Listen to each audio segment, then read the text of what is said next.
Sometimes when I'm thinking about us, before we got lost and we parted, back to back we would carry on and we'd do anything for what we started. But this time we could break. I'm running dry, everything's the same. We'll try tonight. This time we're not safe and sound, not safe and sound.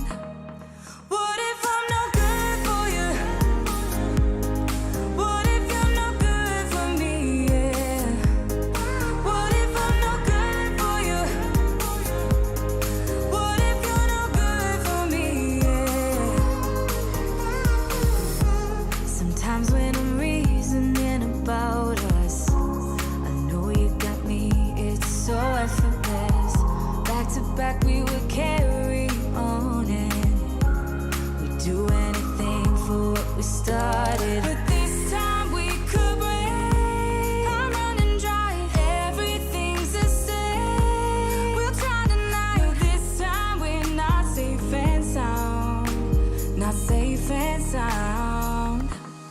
What if I'm no good for you? What if you're no good for me?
Welcome everybody to the FPV news. It is very, very good to be back.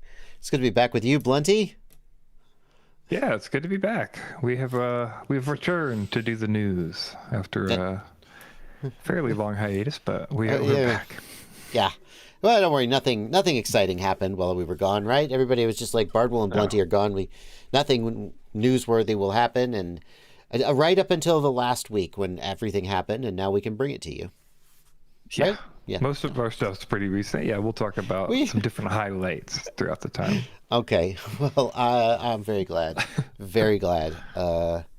Get back in the saddle, as it were, and talk about news in the world of FPV. You know, Blunty, when I started doing the news, one of the reasons was that I wanted an excuse to keep up with things that were happening in the world of FPV. And I feel like it's never been more true, because I just spent like almost 2 whole months like being largely out of touch. Not entirely, but so I'm looking forward to learning about stuff that happened along with the rest of the audience.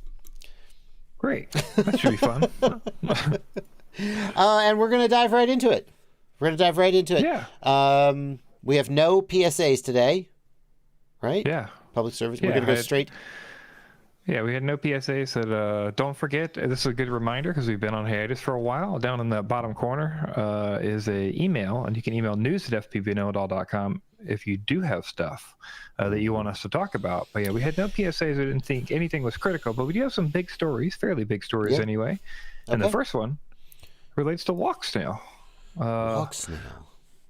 Yeah, Walksnail has announced, and of course, we're catching up a little bit here, but Walksnail has announced their Goggles X pre-order, which is still a pre-order, we'll point out.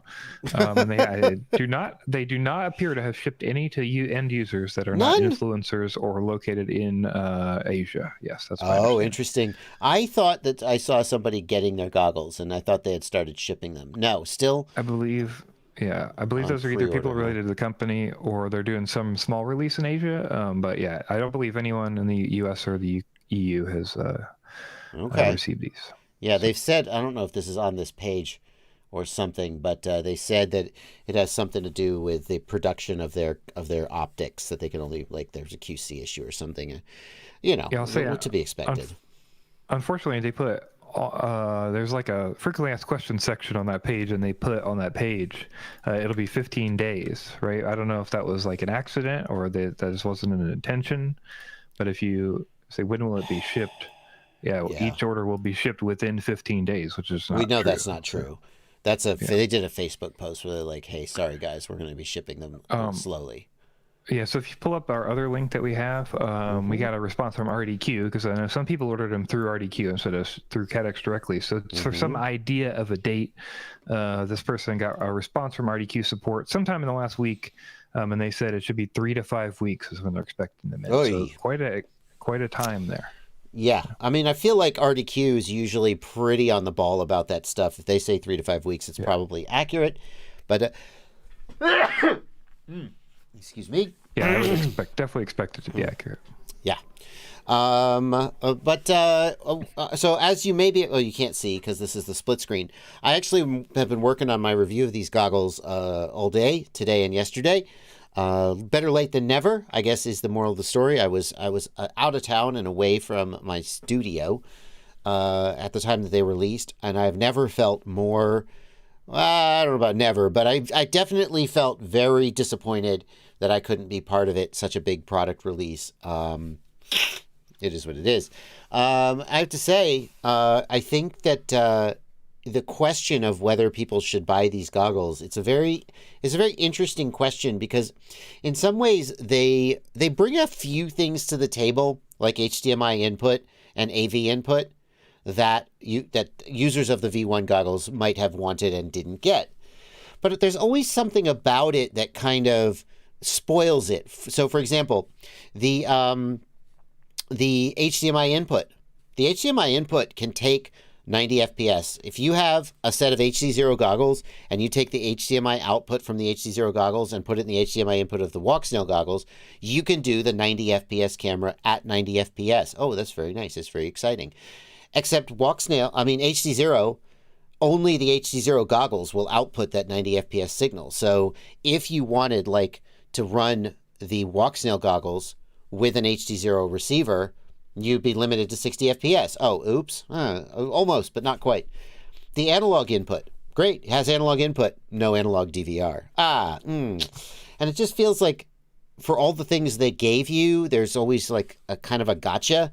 And I think it, that might be a spoiler for some people. Yeah.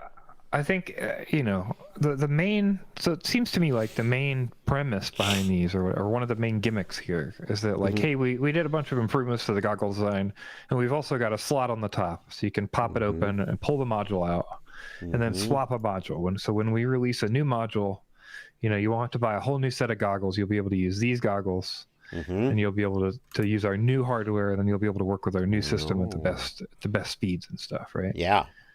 And they've what's the number? Because they've talked on Facebook and they were like, this new system is it 5x the range? It's 20 kilometers, I think is what they're saying. So they're saying they've got this new system coming. What do you know the number off the top of your head? Yeah, that's right. Achieve a breakthrough in flight distance expected to reach 20 kilometers. Yeah. What does their current system reach according to them? I think 4. I think they used the same old number that DJI used, because DJI always advertised that 4-kilometer value. So, there's definitely going to be people who say, this new thing is coming. 20 kilometers. Yes, I will buy them and I will get, but that's I understand that, but Yeah, I'll say I didn't pull it, but I do believe there's marketing material that states somewhere around a 20 kilometer for the new Artisan chipset, and we know the Artisan chipset is what's in the Walksnail goggles currently. So it does seem like, hey, yeah, they're just moving to the new chip, they're upgrading the baseband stuff, and then it'll just be capable of doing more bandwidth in the air or more distance because of the way it handles it and all those kind of When things. you say Artisan, it's ARTOSYN, Artisan. That's correct. And they make the radio chip that runs like, is it the whole SoC? Is it like the encoder and the radio chip and so forth? I think it's the whole deal, because when you get the packages, it you can sort of out of the box do some of these modes that it has. So yeah, I think the whole kind of package works together like that. But it's basically a ASIC, right? Yeah. And what's happening now is that Walksnail is buying, I don't know how factual this is, but we believe that Walksnail is buying these Artisan chips, and the Artisan chip does the heavy lifting, basically. And then Walksnail puts those on this radio receiver, and they sort of write some firmware for it and tweak some knobs and dials to prioritize latency and so forth. But that's how they are making their system. What you're saying is that this new system is that Artisan has released a new generation or will release a new generation of their chip. It's not that Walksnail is like inventing something. They're just like, hey, we're getting... And that's why... Yeah, I mean, and again, it's similar to DJI, right? Like DJI comes out with the 03 and it's new, we got to use a new chip, or we got to have a new additional part of the system. 100%. And then, so we sort of can interface with the old stuff, but not as well. And we're missing some features and that sort of thing. So I would hope, I don't know what the Artisan chipset compatibility looks like, but I would hope that there is going to be some backwards compat, but maybe it won't be like full, or maybe you'll lose features or things like that, right? Yeah, I have to say, knowing that this new system that they're developing is just a new Artisan chip coming out and they're integrating it actually gives me some encouragement. Because when Caddx says, or Walksnail, same thing, when they say a new feature is coming and it will come on this day, historically they haven't hit that day. It usually comes, but it usually comes later. But if Artisan's the one who's actually doing the sort of heavy lifting and all they have to do is integrate it, sorry about that, then they may actually deliver the performance that they're promising, and they may actually come close to hitting their deadline, and that's actually kind of exciting. Yeah, I don't know what the release timeline is on the actual Artisan chip. They may be using marketing material but not have chip in hand. I don't know much of that stuff, right? Yeah. And that's why they might be confident about the distance, because they're using the same advertised distance they used before, right, of the chipset, right? Not that what they're... Yeah, yeah. Anyway. So right now the system, under some circumstances, doesn't get 4 kilometers. Sometimes it gets more than 4 kilometers. This 20-kilometer range is nominal. But the question would be, should somebody who was tempted by this new system buy the Goggles X today, should this sway your decision making? Because you can get the V1 Avatar goggles now for $380. They're about $80 cheaper than these the Goggles X. That's not nothing. Are the original? I'm just wondering. Did Walksnail go down on their goggles as well? I know Rotor Riot did, or Fat Shark did. Yeah. Oh, they don't stock them anymore. That's right. They went out of stock. They only stock the new goggle. So yeah, the only goggle you can still get is that Fat Shark goggle, the Dominator HD. And like you said, that's been dropped to $380.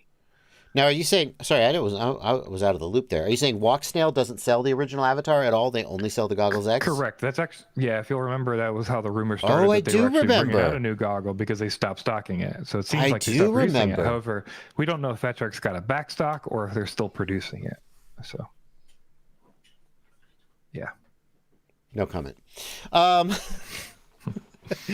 Let's put it this way. When somebody does a fire sale pricing, it usually doesn't mean we're making a bunch of these and we just need to move them. It usually means concur. We made a shitload of these and they're sitting in a warehouse and we're terrified we won't be able to sell them. Yes. So, okay. So I got to say, though, Dominator's it's a solid goggle. Like, if you're in the Walksnail system, Fat Shark can make a goggle.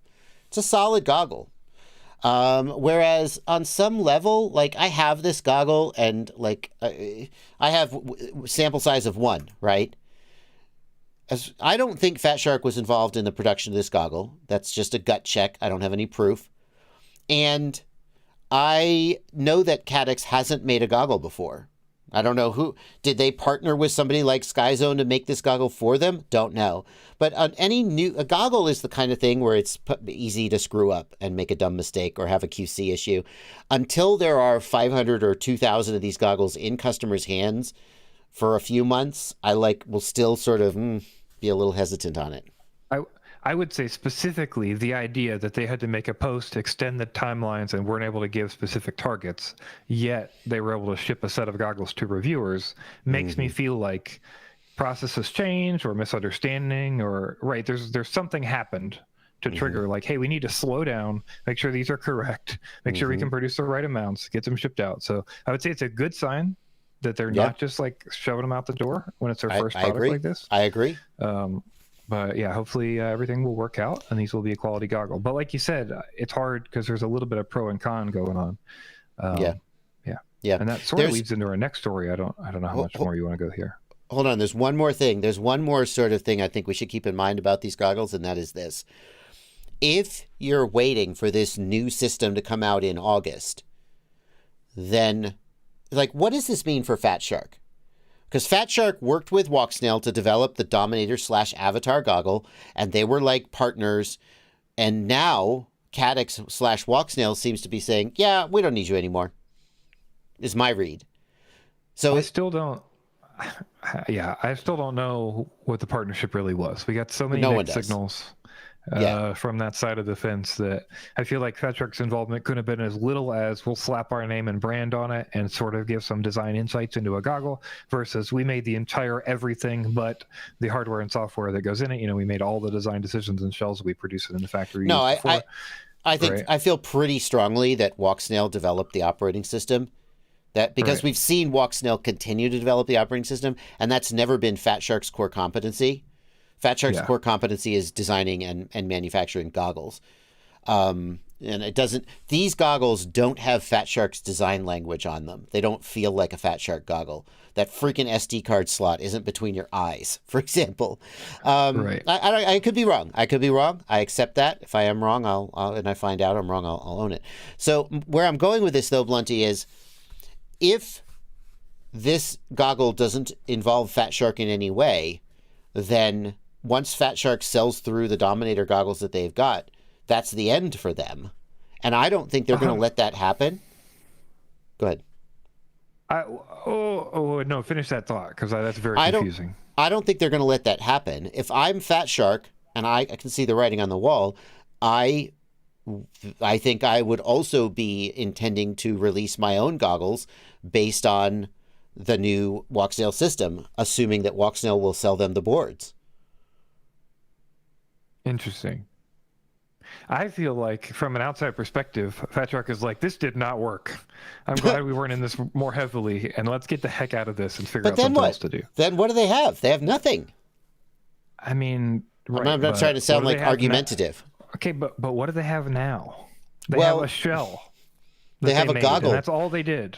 They have a goggle that they can sell. 2 years is they've made a goggle that probably how much profit goggles. Did they actually make? Recon HD. Don't forget the Recon HD. Oh, that's fair. I think if you try to convince me that there was life in Fat Shark before, I don't see life there. So to me, there's nothing lost here, right? Like they're getting out at 380 for a reason, right? Like that's what I would say. But I don't think so. Here, the question is Fat Shark going out of business? And I don't think they are. I think if you look at Red Cat, what did Red Cat buy them for? I think it was $12 million. I can't remember. It's been too long. It's been too long. I don't think Red Cat is going to close up shop on Fat Shark because I don't know if Red Cat is ready to give up on them. Greg French may retire.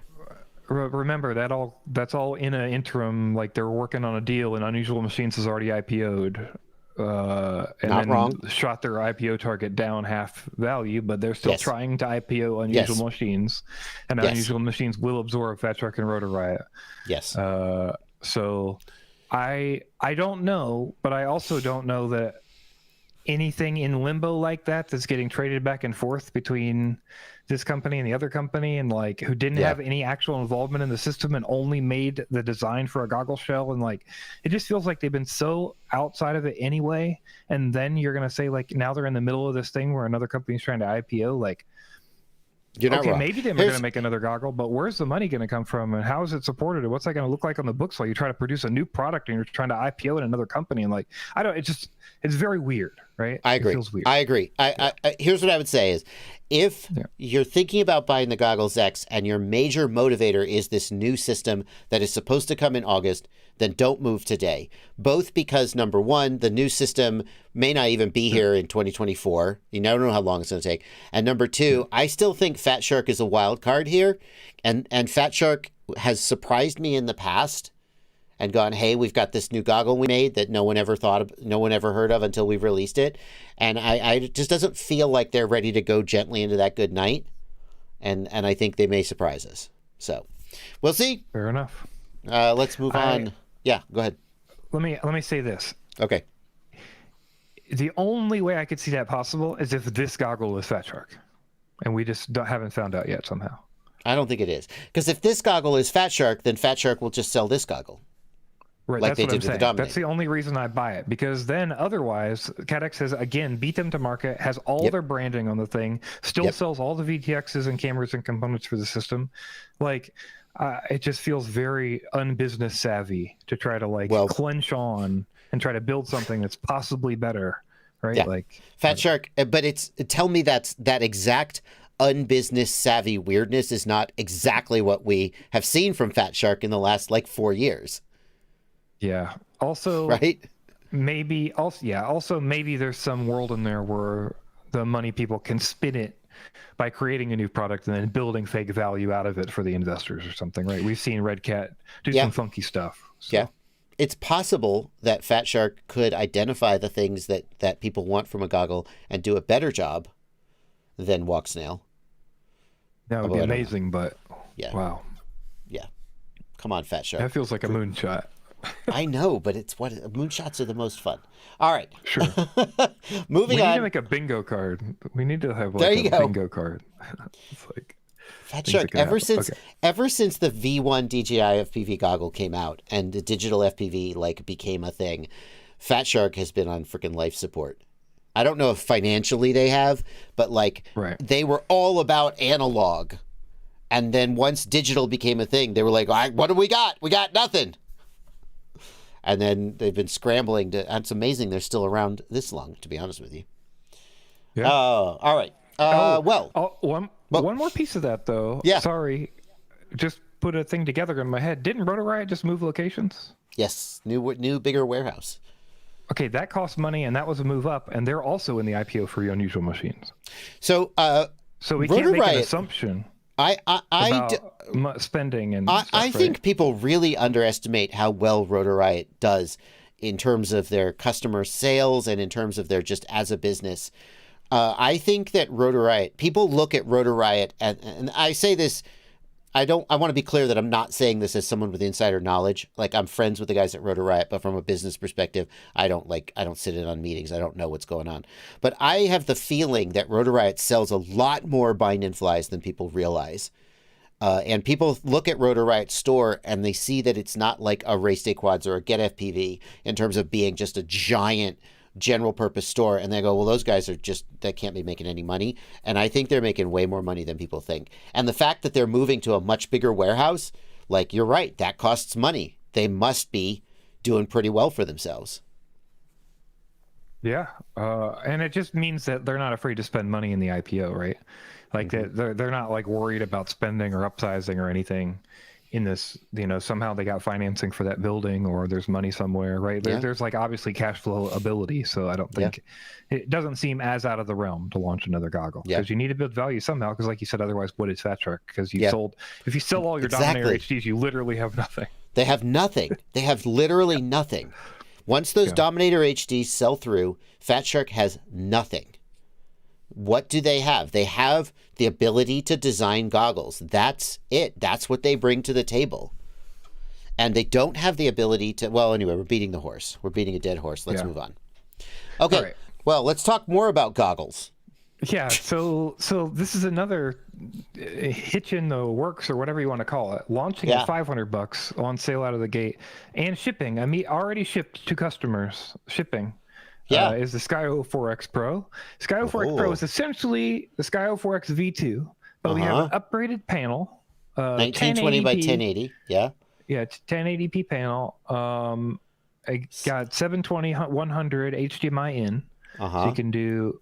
I don't think the Walksnail module does. The Walksnail module do that? Yes, it does. Yes, it does. Okay. So you can do. You can do. The Walksnail will. If you use this with a Walksnail module, you'll get the full 100 FPS low latency. We don't know whether there is additional latency. Like a lot of times you'd see one additional frame of latency on the HDMI input. So you may see 16 milliseconds of additional latency. Actually, sorry, at 100 frames per second, it's not 16 milliseconds. It's, I don't know what it is. It's 10 milliseconds. I don't know. But you may see a little bit of additional latency there, but it is usable at the full low latency mode with Walksnail, not with HD0, because the HD0 standalone doesn't output 90 FPS. Go ahead. Also, you technically lose quadversity. That seems to be like the only downside with these goggles. Don't care. If you were interested in quadversity, you cannot do that with these because they're using that base for other stuff. Yeah. But I would either use the module that it comes with. The SkyZone Steady View module is not bad. It has had issues in the past, and they've solved those issues as far as I know. Any of these sort of frame combining modules like the Rapid Fire, the Fusion, and the Steady View, there will always be potential for there to be some camera that they're not working nicely with, and you get screen rolling. That's not unique to SkyZone. It's just a thing you have to deal with whenever you're doing sync pulse reconstruction. So I think the Steady View module is not quite on par with the Rapid Fire and the Fusion, but more than good enough that I would use it. Or if I really cared, I'd get a Rapid Fire and I'd slap a Rapid Fire in there, or a Fusion. The lack of quadversity, I think that's mostly just a marketing thing. This is a little pop-in question to ask. Are you going to test that SpeedyB module? Like, are you still doing analog testing? What SpeedyB module? The receiver module? SpeedyB just launched a VRX module, yeah. Shut up. Sorry, this is... no, I didn't mean to derail. No, I didn't know about that. Yeah. Oh, my God. I really... It's been so long since I tested analog. Testing analog is such a pain in the ass because you have to literally put a GoPro inside the goggles. I owned, oh God, I sold those. I sold/gave them away. I had 2 sets of HDO goggles that I used for analog testing with a camera, with a GoPro literally recording the screen so people could see what it was showing. And I was like, at some point, I was like, in the last 2 years, I was like, I guess that's it. There's not going to be any more analog modules. And I got rid of them. I'm not even sure I could do a good job testing this, except to just slap it in an HD0 goggles and fly it around. Oh, I could buy a second set of HD0 goggles. Oh my God. HD0 goggles have HDMI out on they'll transmit the analog out the HDMI. I wouldn't have to do GoPro in the screen anymore. I'm buying a second set of HD0 goggles just for this. Done. No. All right. I'm joking. No. Okay. Does it do like frame combining and sync reconstruction like Rapid Fire? I mean, it's better for the price, but signal analysis and fusion. Yeah, it says fusion. That's what that means. Oh yeah, it's supposed to be how much? $110. It's the same price as the TBS Fusion. Well, that's interesting. If you click just the receiver because there's an antenna version. So I think it's only $90, right? If you click on the that's cheaper than Fusion. Yeah, that's interesting. I mean, the thing is, what Rapid Fire and Fusion and Steady View do, it's like, it's not that it's easy because as Steady View showed, you can screw it up. But it's not like now people kind of know what they're doing. And I wonder which receiver chip they use. Is it the 5808 or the other one that's better? Well, that'd be a big... for a while, we've had the Wildfire, the Flaxier module around that price point. You know, that one's not as good. Yeah, so I'm wondering if this lands there or if they were able to get the same like performance. Yeah, there's the RX 5808 receiver chip, and then there's another chip whose name I don't know off the top of my head that has more sensitivity. It's an FM receiver chip, and it's used in the Fusion and the Rapid Fire, and presumably the Steady View, although I'm not sure. And that gives it just better sensitivity. It can just pull in weaker signals, and that makes them better. So if it doesn't have that, I don't know. But that's All exciting. right. So going back to the SkyZone goggle, $500. $500. Yeah. HD0 goggle. How much? Yeah, HD0 goggles currently 600. 600 And bucks. If you, yeah. So if you look sure? at, they're about It's to on go down sale. to 500 for Black Friday, 11/23 in 2 days. Okay. But if you look at, there's also technically a sale for the release of the 04X Pro. It looks like they're marketing it at 600, marked down to 500, right? They'll never sell it at that price, though, I would guess. You think so? Okay. They'll I didn't just know if always this be would on go up sale. after the initial release. Okay. Nah. I mean, I don't know. Prices, that's not usually how SkyZone operates, but I could be wrong. I'm going to guess they're just saying 600 as a, just to make it seem like you're getting a better deal. Like a market value. Yeah. Okay. Well, so if we compare, right, HD0, obviously open source, has some different options. They have that module bay that has the Wi-Fi stuff, right? So more customizable and things. But if you just want to compare raw goggles, right, you've got HD0 goggles for 600. They come with an HD0 module in them. But to run analog, if you want to run analog, you need to buy the module bay plus a TBS Fusion or Rapid Fire, right? Yep. So you're going to pay 120 plus, what's the bay cost? 50, I think? No. Does it cost 50? Really? Hold on. You have to tell me. I could be wrong. $50? Yes. Oh my God. It's just a piece of plastic. Take it easy. So I think there's a chip in there or something, right? Because they can do Wi-Fi. Well, the Wi-Fi one. Oh, is the Wi-Fi one $50? Oh, the PCB one is only $30. That's better. Oh, I see. Okay. That's better. The Wi-Fi is kind of cool, but all right. So $30 plus. Let's say you spend $100 on like a Fusion or a. Let's say you don't buy the Rapid Fire, which is more expensive. So you could get down 120. Let's say 150. 150 for the module and etc. Yeah, so you're paying 600 plus 150, so 750 is what you're paying to get HD0 and analog. But you're also getting HD0 at 90, right? And you're getting analog with HD0's claimed improvement on the stuff. I've definitely heard some issues with analog on HD0, but I think that's kind of the case with everything, right? I think they've solved those, but I'm not 100% sure. They did have some issues. Whereas the SkyZone, $500. Let's say that if you're like big into HD0, then don't buy the Sky. You need the HD0 goggles because that's the only thing that'll do 90 FPS. If you're big into HD0, that's just what you're going to get. But if you're not big into HD0, like let's say somebody did analog and Walksnail only, would this be tempting? Blunty? Yeah. Oh, you're there. You're there. I'm here. Yep. Yeah. Yeah, so it's like, it's 500 for the Sky04X Pro plus how much for the module you said? Or how much, Let's say, how much is the HD0 module? HD0 receiver? Standalone receiver? Yes. Actually don't know what it's at. Is it 200? $220. 220. Okay. 700 plus antennas. So if you call, right. So if you call, do you get antennas with the HD0 goggles? No.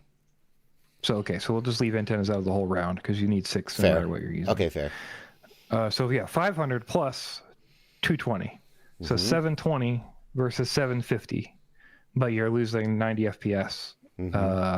And you have native analog versus native HD0. It's kind of interesting that they've like found some value proposition that works out. Yeah. So you could say like, hey, there's a comparable number here, right? Because otherwise you think like, who's releasing analog goggles in 2023, right? Yeah. I think the Walksnail suffers here because I think that if Walksnail is the only system where you can get the full benefit of the system by using the standalone receiver, assuming you have a set of goggles where the HDMI input doesn't have additional delay. Whereas the other two, you benefit a little bit by buying the goggles. Anyway, very exciting time for FPV systems. Yeah. Okay. Next up, we got another piece of news about cameras. Yes. Today or yesterday, around that time, Insta360 has announced a couple new action cameras. And we wanted to let you know about those and kind of have a quick conversation about it. Mm-hmm. Yep, the Insta360 Ace Pro and Ace. Of course, Insta360 makes really good 360 cameras, but this doesn't look like a 360 cam, is it, Blunty? It's a traditional action cam. Is that right? Yeah, traditional action cam. Yep, they added a flip-up touchscreen on these. But it seems like the main thing with the Ace and the Ace Pro is that you've got like these AI features that they're claiming. They said they've got a 5-nanometer AI chip. And so basically they're claiming that you've got AI highlights assistant. So there's an auto editing thing that happens. Generative AI warp will transform your videos with words you can use in Shot Lab they're talking about. And they've also got this feature on the Pro model. So there's two models. There's a Ace and an Ace Pro. The Ace is a 1/2-inch sensor. And the Ace Pro is a 1 1/3-inch sensor. And we can compare costs, or if you zoom out a little bit, we could see those. Let's see. $449 versus $379. Yeah, you're zoomed in a little bit there. Am I? I don't Or think at least I am. on my camera. Okay. Oh, I'm sorry. You're right. That's my bad. Okay. Yeah, so 380 for the Ace versus what was the Ace Pro there? 450. 450. And then you're getting 1/2-inch sensor versus a 1 1/3-inch sensor, and you're getting this feature they call 2x clarity zoom. No. Basically, they're saying that you can get a zoom, a clearer area of the picture like a zoom would do, right? You get more pixels if you zoom in. But they're saying that it holds the same resolution overall. So you just make one section clearer, but the image doesn't lose any quality otherwise. It sounds like AI stuff, right? They're doing some kind of AI upscaling. AI upscaling, of course, can be good. It's interesting that they're kind of doing it in the camera. The proof of the pudding is in the tasting. How does the footage look? Has anybody reviewed it yet? Right now, I have not seen it. Just got announced today, so I have not seen. I don't know if there was an embargo, but I did not notice. The Verge. I think that flippy screen is a real downside for FPV pilots. That's going to break. Definitely, it'd be nice if that was like detachable or something. Yeah. Here's a hilarious meme from our friend Black Jungle in the Discord. I see the argument there. How much is the GoPro Hero 12? $349. Yeah, $349. Ace Pro $450. There you go. No Pro, question. yeah. GoPro all the way. I mean, the like AI blah blah blah blah blah blah blah blah blah marketing. Show me the footage. Is it better than a GoPro? Probably not. Right. I mean, just like, so there you go. But good job. And also the flip up screen, no good for FPV pilots, maybe good for handheld people doing vloggy stuff. But No Nickname points out it's not upscaling because the sensor is 8K. So it's doing some kind of AI based interpolation or something. But, so the 1 1/3 is just is just a big enough sensor that they're able to do that. I see. Ace Pro does 8K. Good. Okay. Footage is the same as the Action 4 other than low light. Action 4 is really good. The new Insta looks fantastic. Action 4 is good in low light. The DJI Action 4, the Action 4. I must be thinking of a different DJI Action. It's much better than DJI a GoPro is the 12. Action too. Yeah, that's right. El Chingon says Captain Drone reviewed it and it's much better than the GoPro 12. I will not. I'm not sure I trust Captain Drone to review a camera for me and say it's better than a GoPro 12. No offense, Captain Drone. Captain Drone reviewed it though, so we may as well look. I'm gonna look for Drone. weight. I don't. Oh, Captain Drone hates this plan. Insta360 Ace Pro, best action camera review and compare to DJI and GoPro. No. What do we got? Show me what we got. Camera weight. Here's the weight, Blunty. Yeah, it is 25 grams heavier. Action 4 Hero 12 Ace Pro. It's 180 grams compared to 150. Yeah. Oh, here's the Action 4 Blunty. This is the one that one. Yeah, that one. The one that was so definitively worse than whatever generation of GoPro it released next to that I completely forgot it existed. Show me some footage, Captain Drone. Don't copy strike me, Captain Drone. Okay, here we go. That's a DJI. I just want to see the... It's not Sam says, what is the way when you break off the back screen? Yeah, right. Okay, here's the Insta360. It doesn't look bad. Decent dynamic range. Reminder for everybody, you're watching it at high resolution, but it's going through the stream. That's true. The stream is restreaming. Yeah. If you really want to see the footage, you should go watch Captain Drone's video because you're watching it at a down resolution because I'm restreaming it. So all the more reason to give Captain Drone the hit. Let's see here. GoPro, come on. GoPro. See, I think one of the things about GoPro is that if you're not color grading the GoPro, you're not really taking the best advantage of it. GoPro, you know, I think that, well, like when I hand Fabio footage from Insta360 and I say, can you grade this? He's like, oh God, it's so bad. I did my best. And I mean, obviously GoPro is still not a cinema camera, but GoPro has pretty solid color science. If you're not somebody who's going to be doing grading and you're just going to be taking the image out of the box, then maybe you would feel a little bit differently about which one you wanted.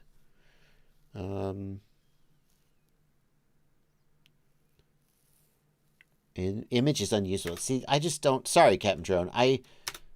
Colors are incorrect and image is unusable.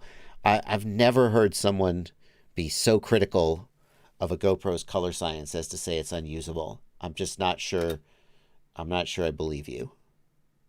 Like, you're not a color grading expert, as far as I know. I mean, from what I see, he's just using the in-camera stuff, right? And like you mentioned, the color grade isn't going to be perfect. Like, I think we're seeing, like, there's a distinction between the roof and the sky here that we didn't see in the GoPro. And I think in this low light especially, the Insta360 is doing a pretty good job of producing, like, a usable image. But as far as colors being correct, like, I didn't see you put a freaking... Hang on. Hey, Captain Drone. Do you own one of these? Okay, then don't tell me the colors are incorrect, right? If you didn't, if you want to know if the colors are correct, point it at a color chart. Anyway. All right, well. Still, I appreciate the footage. I appreciate seeing the footage. UAV Futures. UAV Futures is here. Good to see you, UAV Futures. Nice. UAV Futures still using a Session 5. Yeah, I don't want to be too negative. I don't want to be too negative. Captain Drone clearly put a lot of work into this review and gave us sample footage that the specific sample footage I asked for. There's tons of sample footage in here. And I don't want to sound like I'm being too negative about it. I do think some of the conclusions I have a problem with, like saying colors are correct when you didn't use a color chart, you know, and also, well, anyway, I've said my piece, but I do appreciate the work put in there.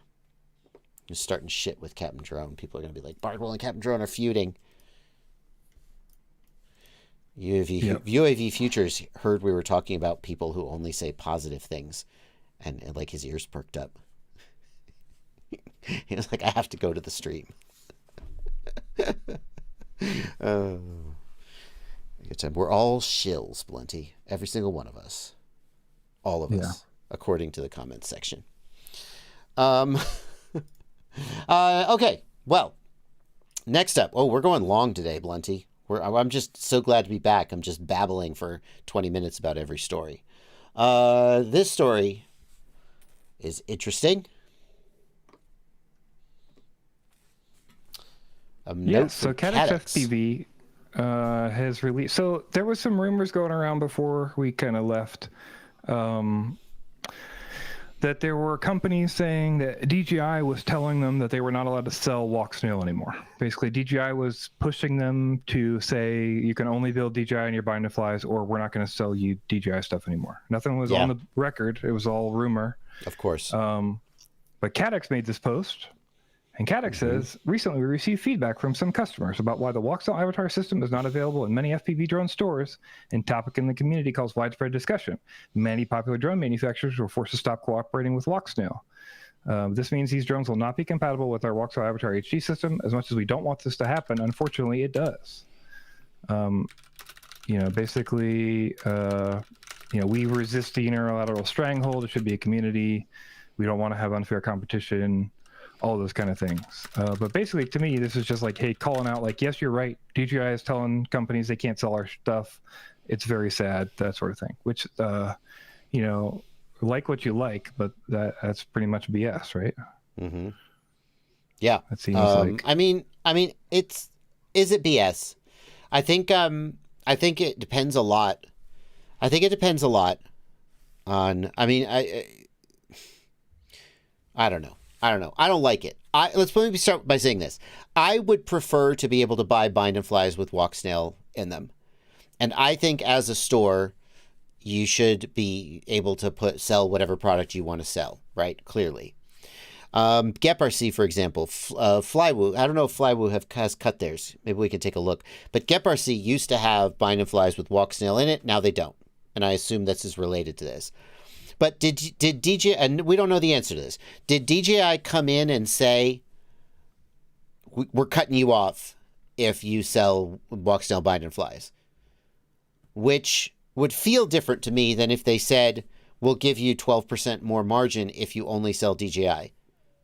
Right? And I realize one's a carrot and one's a stick, and at the end of the day, both of them are DJI using their position as the market leader to shut out competitors, which is, anti-competitive by definition. But in another sense, it's competitive by definition. And I don't know. I mean, I expect no less, I guess is my point. But absolutely. Well, I was super annoyed when FreeSky did it. Right? When FreeSky did it to Jumper way back when. Yeah.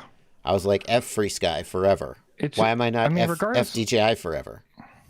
I mean, I'm not going to say F them forever. I mean, I don't not use FreeSky because of that. I don't use FreeSky because FreeSky's garbage, right? That's the difference. That's the difference. People have said to me, so I guess I'm a little self-conscious.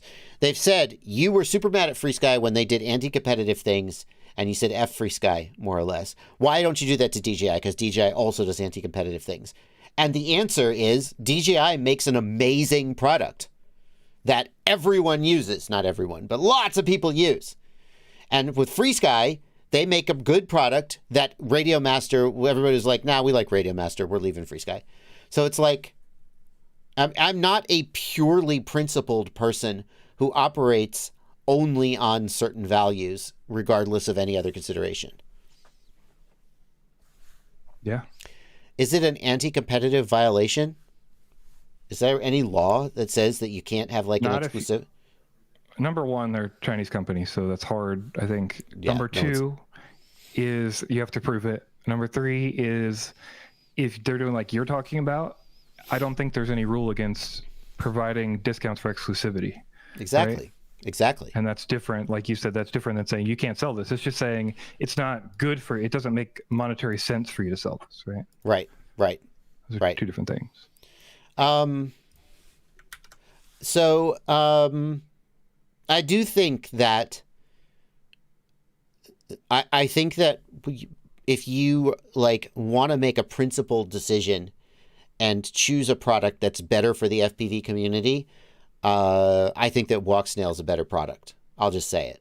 Between Walksnail and DJI, I mean, I guess that's not that radical.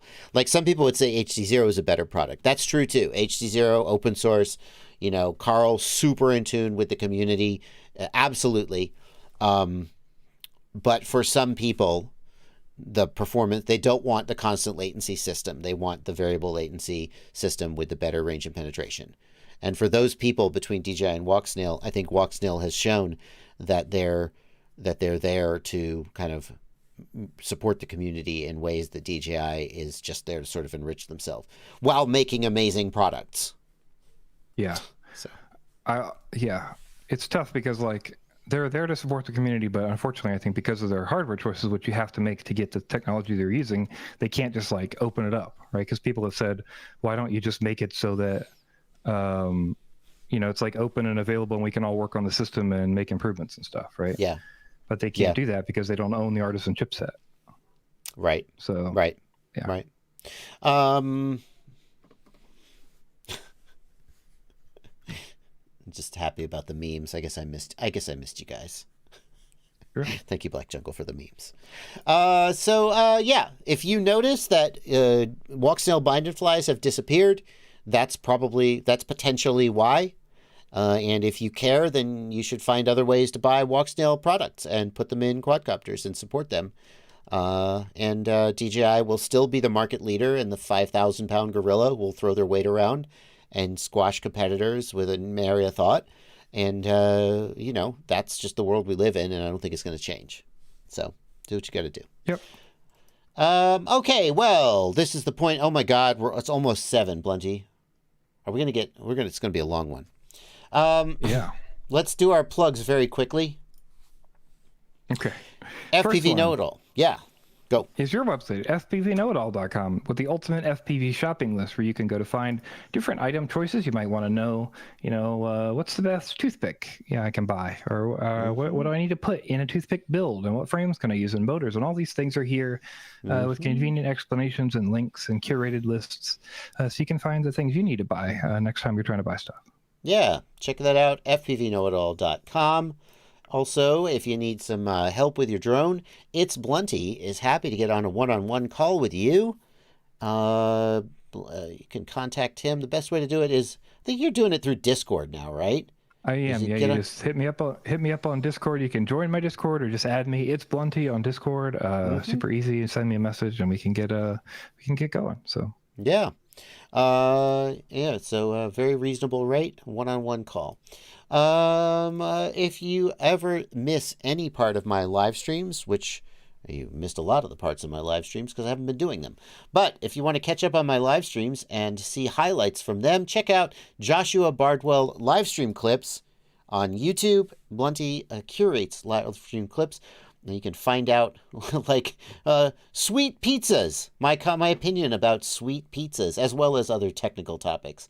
It's really good because people are like, oh, I saw in that live stream Bardwell talked about Crossfire versus Express LRS. You can just search and you can find all the times I talked about that, and it's really useful.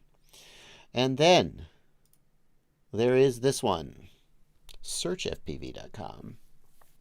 Yeah, you can come in here and choose what stores you want to search, what region you want to search. So you can find different things you might want to buy. Like if you are looking for maybe the Sky04X Pro, because maybe the Goggles X are pre-order. See if somebody's got that. Let's see if it's got that. I don't know if other stores have stocked it yet, or if it's just Sky. Boom! Sky04X Pro at RaceDayQuads. Pre-order, $598.99. Boom! And some other search results that are not really relevant. But, here it is on Newbie Drone. Okay. Go to that RaceDayQuads link. Did they just not mark it down, or is the price actually going to be $600? What? Is it $600? Is it only $500 from frickin' SkyZone Direct? Newbie Drone also showed $500, so I'm not sure. Oh, RaceDayQuads. Got to sort that out. That ain't right. Okay, well, I'm sure that RaceDayQuads will mark it down if they see that Newbie Drone has it cheaper. They won't let that happen. Of course, Newbie Drone sold out, so maybe that's why they've got it down at $500. Anyway, searchfpv.com searches a bunch of stores for stuff you're looking for. Go ahead and use it. Okay, enough with the plugs. Next up. All right. Next up, we wanted to let you know, speaking of RaceDayQuads, we wanted to let you know that RaceDayQuads now has surface stuff. So they have boats, cars, wings, all those kind of things they've added to their stuff here. And we've also got a comment, a Facebook post from Tyler, just mentioning when they changed their logo and that sort of thing. So they've got their new logo with the car and the wing in it. and they said they are working with a partner in Florida there, a local veteran-owned hobby shop, to offer a bunch more items. Mm-hmm. Yeah, so it's my read on this. Whoops, sorry, wrong. There we go.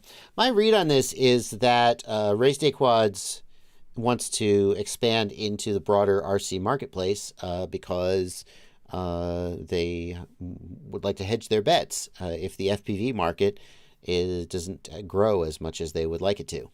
That's how I read it. And it's pretty cool that they've done this, to be honest. Yes. So I was going to say, actually, if you scroll down, the second picture I've got there in the Imager album is a comment from another user on that post. And the user says, great to see you're expanding, but how about fixing the out-of-stock stuff everyone wants first? I'm looking to purchase.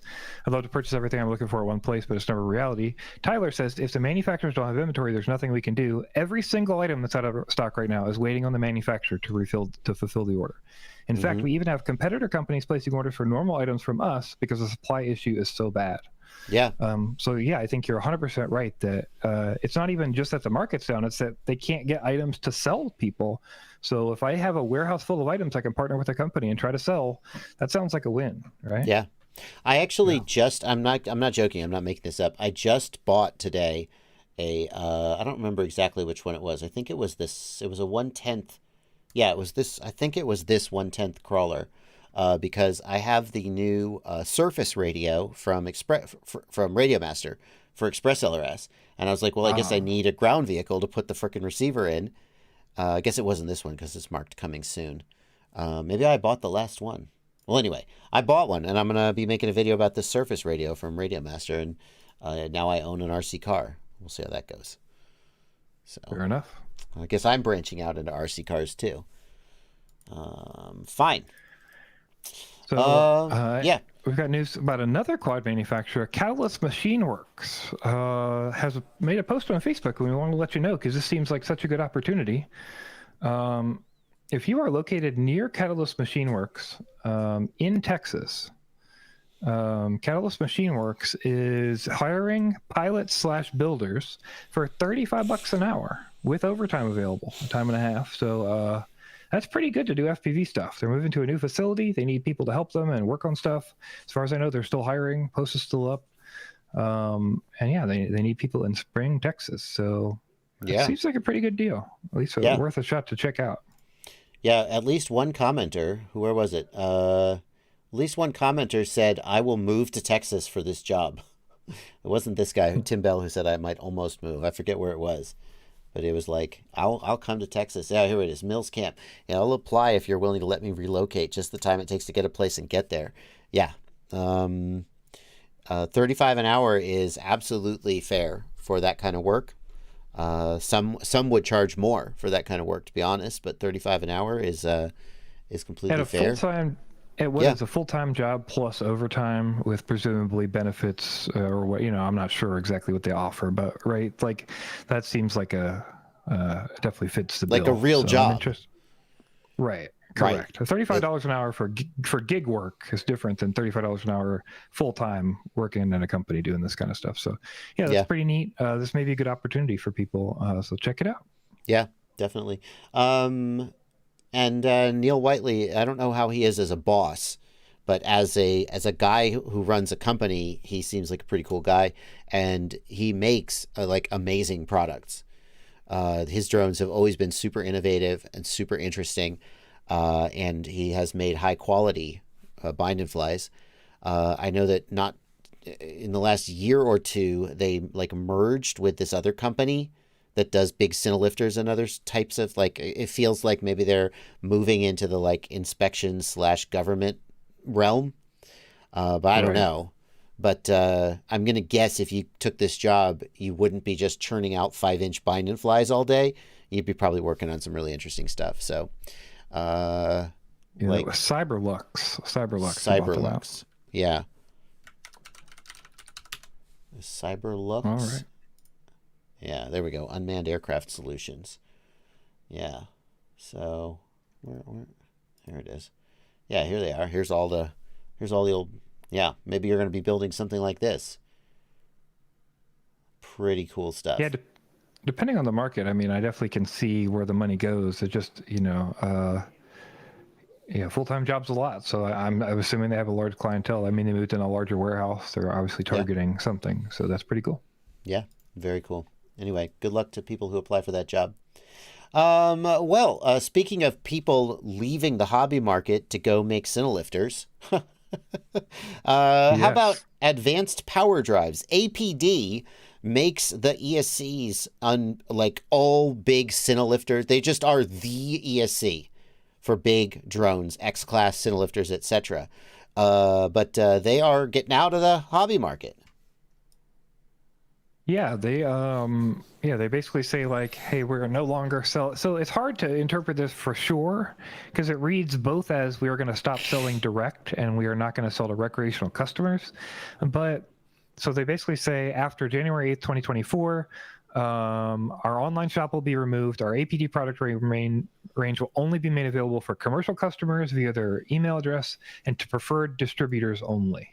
So it depends on what that preferred distributors only category is to whether you'll be able to purchase these again. Yeah, I guess you're right. I didn't read it that way, but like here where it says we have acknowledged that other options available to recreational drone users offer more cost-effective solutions. It seems like they're saying hobbyists don't want to pay for our products. Like APD ESCs are the best and they're super expensive. My theory has been if they're going to build an X-Class or a big Cinelifter, then you should absolutely spend $100, $120 in ESC on an APD. 100% it's worth it. But hobbyists don't always feel that way. So. Absolutely. Yeah. Moving on, we've got a spotlight. We haven't done a spotlight in a while, even before that on the news, but this is something people have been asking for a long time, and I think this is going to fill the niche for them. We're going to explain exactly why, but people have been looking for an assembled FPV timer to time themselves for a while. Shut up. This is an RX 5808 kit, basically built in. Oh my God. You spend $40 on this, and then you can use the app for free. You get like 20 call outs a day, or you pay $13 for lifetime access on the app as well. So basically, if you want to call it $53 to buy into the app plus the timer, and you get a $53 timer that you can fly around. Here's why I'm annoyed. Do you know what this is? That's the kit I can't remember the name of. It's the ESP32 dev board. Where I was going to build an FPV sim timer. I probably still will. Yes. But the fact that you could just buy one for $40 with an antenna and a nice little enclosure. Yeah. Oh, well. Anyway, I mean, it's good for people that have been asking, that's for sure. So we obviously haven't tried it. But, seems legit. And you can use it with that FPV sim program to set it up. I'm assuming it works with digital. There's no comments about that, but digital is timed similarly, and you can do all the settings like high and low values and thresholds and Change stuff. The threshold and stuff. Yeah. Yeah. All right. Well, that's exciting. I will definitely keep that in mind as I build my own and make a tutorial about how to build your own. You can also technically like sort of network these together. If you pay $20 a month for the program, then it'll let you run a network series of these and run events with them. So sort of like a, buy into this service fee, and then we'll help you run these events with these things. Yeah. Okay, cool. LicardoFPV, thank you for that. We got another thing that we haven't done in a while, and that is a cinematic of the week. What do we got today, Blunty? We've got Ellis Van Jason, who I believe has done a lot of awesome flights that we've shown on the FPV news, has got another new video out. And this is called Angola Unseen. So we're going to show a little bit of this. Like with all of our cinematic videos, we're not going to play the music because we don't want to get a copy strike potentially. And we're just going to show you enough to wet your whistle because we always want you to go watch the full video on the original creator's site. We don't want to steal clicks from them. But let's take a look at Angola Unseen by Ellis Van Jansen. Ooh, that's a wider angle than you usually see for this kind of flying. It almost felt like there was a little fisheye going into that. Man. Oh, wow. That's really cool. Yeah, beautiful shots. Beautiful place to fly. Shots. Oh, wow. Wow. Oh, nice crossfade. What is this? This is a Mavic or something. This isn't an FPV drone.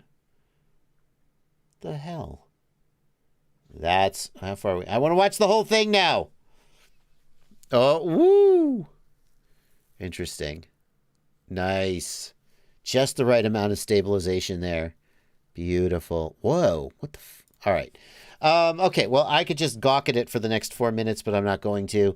Definitely go check that out. I'll also be watching the rest of it, but that's really amazing.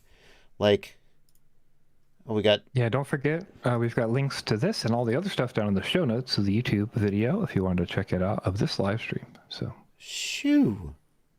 Angola. There's a lot of freaking land geography in Angola. Who knew? That's amazing. All right. Okay. We got some events. Yeah, next up we've got the event section. The first event we're going to talk about is that iGal 4 is over. iGal 4 has ended, finally. It has gone on for a while. And we wanted to give a shout out to TyranttFPV, who won iGal 4. He's the new champion of iGal. So, and what did he do? stuff. Is this his entry? No. Is he going to show his entry in his flying? I think he's got a series of those different entries. Oh my God. Trippy spin up the ladder.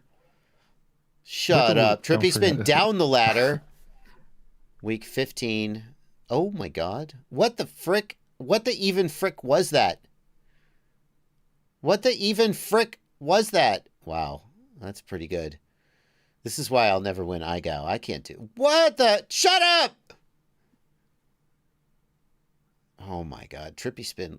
That's amazing. 4 minutes. Crazy. What people do with tiny freestyle and tiny whoops is unbelievable. Yeah, iGal, I would say, is really trying to push the limit, you know? Like, it's really been edging out these pilots and getting better and better, you know, trying to do all these challenges and that sort of thing. Woo! Encouraging this freestyle stuff. I saw like 2 moves in there that I definitely could do, but not with a tiny whoop. I really like this structure. I feel like this structure, I mean, I bet this is way harder to fly than it seems, unless you know, but like, this is a really versatile structure, and it seems like it opens up a lot of possibilities. Congratulations to Tyrant and to all the other iGal participants, and of course, congratulations also to FPV Skittles and the other folks who put on iGal. One of the best events, the best competition, super wholesome, super fun, and pushes people to excel, and just a really, really good thing for FPV. Big fan of it. Absolutely. Yeah. The next event we want to talk about, pushing some other boundaries, is Street League. So Street League, Season 3 has been announced, and they have, like I often complain about, they have solved that complaint by listing all their events and races ahead of time in an easy, organized fashion. So we can see each quarter listed nicely on this page, and then there's even a races page that you can get a direct link to in the top right. You click races, and we could see that list of races, and the days are going to be, we got regional series. You can get in, if you're in Georgia, you can get into Street League. If you're in Colorado, there's different regional areas you can go to get into Street League. And the first real race will be President's Day at the No Quarter Range. So nice. Georgia Regional Series Race 1, hosted by Columbus, Georgia. That's interesting. That's not that far from me. That's very interesting. Very cool. Thanks. Yeah, go ahead. I realized we didn't explain it. Street League is 7-inch drones that are meant to emulate sort of the DRL style. Big, heavy drones that are all flown to spec, have spec software in them, limited motors, and all these things with LEDs. And you're flying that smoother, flowy kind of racing style where you're maxed out a lot of the time. So cool stuff. Yeah. Skittles in the chat says, you never mentioned that you are a huge sponsor of iGal. I do buy a sponsorship package every year, just because I believe in what they're doing. But Skittles, I don't think you understand, and maybe this is my fault for not clarifying. When I buy the sponsorship package, you're supposed to mention that I'm a huge sponsor. That's how the sponsorship works, right? I don't Well, buy the sponsorship, and then I go, hey, everybody, I sponsored iGo. Look at me. I'm so great. No, I'm teasing. He did. He just mentioned it in your chat. So yeah. It's true. Yeah, absolutely. I don't like to talk about myself too much. I like to keep it. What I really hope, though, and I really do mean this, if I die unexpectedly, I really hope all you people who I've done nice things for come out and just say nice things about me at my funeral or my wake or whatever, because I feel like I've spent a lot of time in the comments section getting told I'm terrible, and I imagine all those YouTube commenters seeing you guys at the wake, getting up and talking about all the nice things I've done for you, and going, wow, we really judged him wrongly. And that'll be my final victory over the YouTube comments section. I think that's exactly how it'll work out. I don't know. Yeah. I don't know where that came from. Yeah, Super Deluxe. Super Deluxe and Jesse Perkins can MC my funeral. 100%. You guys both have to do it together. I want Jesse Perkins to plan the party, and Jesse Perkins and Super Deluxe to MC, and there just needs to be a list of people talking about how great I am for like hours, while my wife and kids sit there and go, "Man, we really didn't appreciate him in his time." Okay, a little too much detail. Okay. I'm not sure the way to respond to that.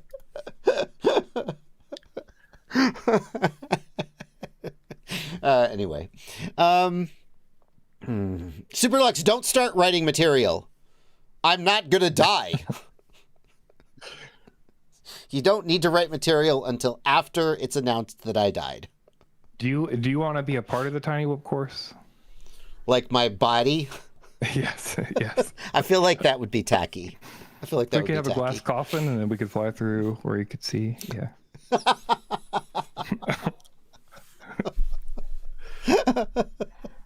Okay. That's really funny. All right. One more event. All right. Yeah, we wanted to let you know about the Birmingham Tiny Whoop International Race Days 2024.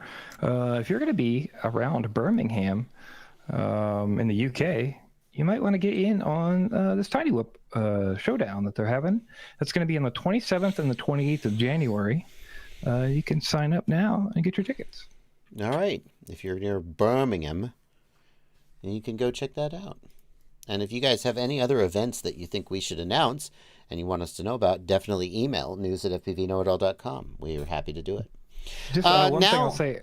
Yeah. Oh, sorry. I'm not ignoring you if I don't have your event on here, but if your event is in like 6 months from now, I'm spacing them out. Yeah. Don't sweat. Okay. Yep. Now it's time for the Super Chats. We do have a few Super Chats this time. People must have missed us. Thank you to RC and FPV for £5. Missed you both. Looking forward to your review of the Goggles X. Thank you. Thank you to Kyle Miller for $5. How does the DJI Air 03 know when you hit 10 kilometers and cut transmission since it doesn't have GPS? Kyle Miller, we actually had a big discussion about this on yesterday's live stream. I'm going to respect your super chat and I'm going to give you the short answer, but if you want the long answer, go to the Joshua Bardwell live stream clips channel, and Blunty, I assume that's going to get posted soon. Yeah, right? I would say in the next few days, something like that. Okay. Week. Yeah. The short version is that I don't see any other way that it could work other than by time of flight. That is, the signal gets transmitted and an acknowledgement comes back, and that takes a certain amount of time, and based on the length of that time, they can estimate the distance. I don't think that they are actually estimating the distance and cutting off. I think that there is a timer that times out, and it just so happens that at 10 kilometers is where that timer gets exceeded. But that's just my opinion. Anyway, for full details, I was just gonna say, just historically, if anyone doesn't remember, DJI doubled the range of the original Air unit in a firmware. Oh, that's true. So it is a choice for them to decide in the firmware. Well, but I think that now we're going to just get into it. I think that they're setting a timer And the goal of the timer is to tune the latency and retransmission performance of the system. And a secondary effect is that affects the distance that the link can go. But I don't think they sat down one day and said, let's cut it off at 10 kilometers, boys. I think that was a secondary effect. But we don't know. Yeah.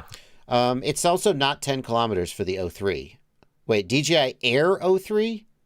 It's the O3 Air unit is like 23 kilometers, isn't it? I'm not sure exactly, but yeah, it's pretty far. Yeah. Okay. Garda Rotor, thank you for a $10 super chat, and thanks to you too for bringing us the news. Welcome back. Thank you, Garda Rotor. All right. Okay. Last up, we got one more piece. It's barely news. Yeah, we've only got one barely news today, and it's kind of an important thing for people in Texas.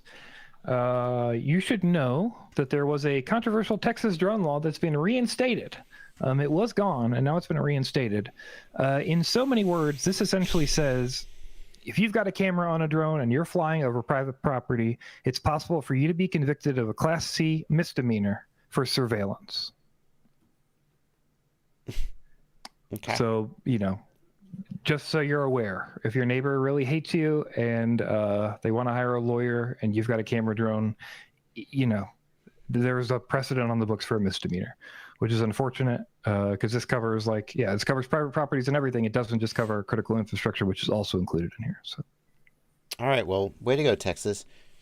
All about those freedoms. Yes. The freedom. Yes, the freedom to get in trouble. Right. For doing surveillance. things that the government doesn't like. Yes. Freedoms, and the truth is that freedoms, personal liberty is always curtailed by the need to sort of protect the public from the things that you would do with your liberties if you were an asshole. And the government is the mediator of that balance in like a modern civil society. And anybody who doesn't understand that is not really living in reality. By the way, I'm not arguing that this law is correct. But every time I think about freedom, liberty, it's like, yeah, but there's another side to that coin. And that's that I think you're a jerk and I don't want you to get your freedom all over me. And you need to go over there and be free over there. And that's what's happening here. You have the freedom to fly a drone. Well, I said you don't have the freedom to look at my window. Well, now it's a misdemeanor. Okay. Yeah, Eric points out they literally cover everything, including sound waves, thermal, infrared, ultraviolet, visible light, electromagnetic waves, odor, or other conditions existing on or about real property. Yeah. So basically the government in Texas decided, F the drone owners. We're going to protect the traditional property owners and basically outlaw drones. Pretty much. All about those freedoms. It's just every time we're talking about freedoms, it turns out it's someone's freedoms that we're actually interested in protecting, someone else's freedoms that we're actually interested in taking away. And everybody feels that way, and it's just whose freedoms you want to take and whose you want to protect that defines you politically. Yep. Anyway. No, not going to wait. All right. Okay. With that charged statement, we will roll on out of the news. Aren't you glad I'm back? I am. Yes. Alrighty, guys. That's going to do it for the news. We went long, but it's been a while. We took 6 weeks to didn't do it, so 8 weeks. So we're glad to be back. Sam Holtel, thank you for a $10 super chat. Your absence really showed me how much I took you for granted. Thank you sir. You have definitely earned my support. Thank you, Sam. That's actually save it for my funeral. Save it for my funeral. Right. No, I appreciate your support. There'll be a link to. We're gonna post a video on your channel when it happens, and then we'll just read the comments in order at your funeral. How about that? No, we want the YouTube commenters to have to eat shit. And we want the people saying nice things to have a voice. Oh, okay. You post that video and be like, hey, we're going to read these comments at Bardwell's funeral. And then you go through and you ban everybody who said anything negative. You just ban them. Okay. I'm for down life. And at the end of the funeral, you read their names and you say, no. These are the souls that have been lost. All right, guys. That's going to do it for today. We'll see you next week.